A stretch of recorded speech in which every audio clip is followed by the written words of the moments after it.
যত বড় degree certificate অর্জন করেন না কেন, যত টাকা পয়সার মালিক হন না কেন, পদমর্যাদা লাভ করেন না কেন, সাগরের বিনয়টা ভুলে যাবেন না। কিন্তু ক্ষুদ্র আমি যখন তার সামনে দাঁড়াচ্ছি,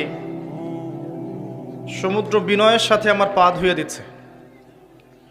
খেয়াল করেছেন? সমুদ্র বিনয়ের সাথে আপনার পা ধুয়ে দিচ্ছে, যদিও বা সে আপনার চেয়ে অনেক বড়। ইবলিস অনেক জ্ঞানী ছিল না? ইবলিস কিন্তু জ্ঞানী ছিল।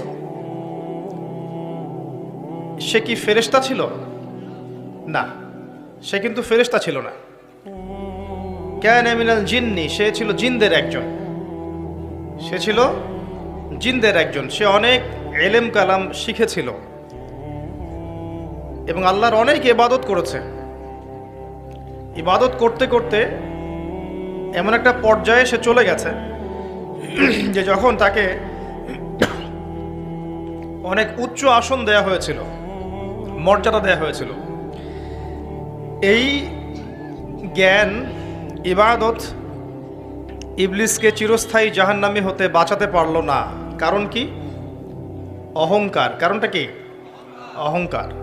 আল্লাহ পাক যখন বললেন ওয়াইজ কুলনা লিল মালাইকাতি ইসজুদু লিআদম, যখন আল্লাহ বললেন যে হে ফেরেশতারা তোমরা আদমকে সেজদা করো, ফাসাজাদু, তারা সবাই সেজদা করলো, ইল্লা ইবলিসা, ইবলিস সেজদা করলো না।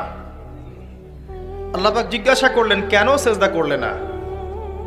ইবলিস কাউন্টার অ্যাটাক করলো, ইবলিস উল্টা কিয়াস করলো। সেটা হচ্ছে সে আল্লাহকে বলল খলাকতানি মিন নার ওয়া খলাকতাহু মিন তিন, আমাকে সৃষ্টি করেছেন আপনি আগুন দিয়ে, আর আদমকে সৃষ্টি করেছেন কি দিয়ে?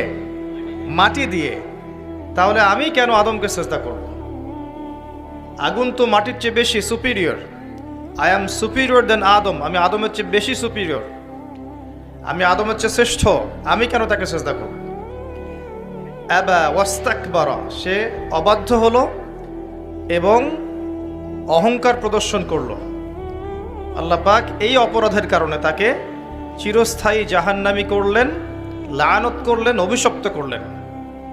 জ্ঞান, ডিগ্রি, সার্টিফিকেট, পদমর্যাদা, আমল কোনো কাজে আসলো? আসলো না। শিক্ষা আমাদের কি? আমরা যে যেখানেই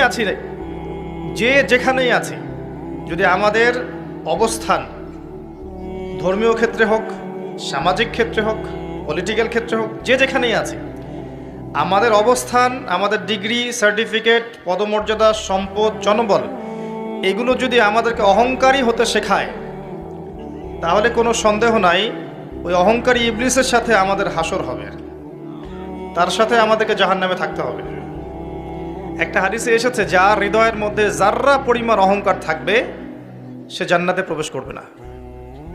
সাহাবীরা জিজ্ঞেস করলেন যে একজন ব্যক্তি পছন্দ করে যে তার কাপড়টা সুন্দর হোক, জুতা সুন্দর হোক, ঠিক আছে, এটা কি অহংকার?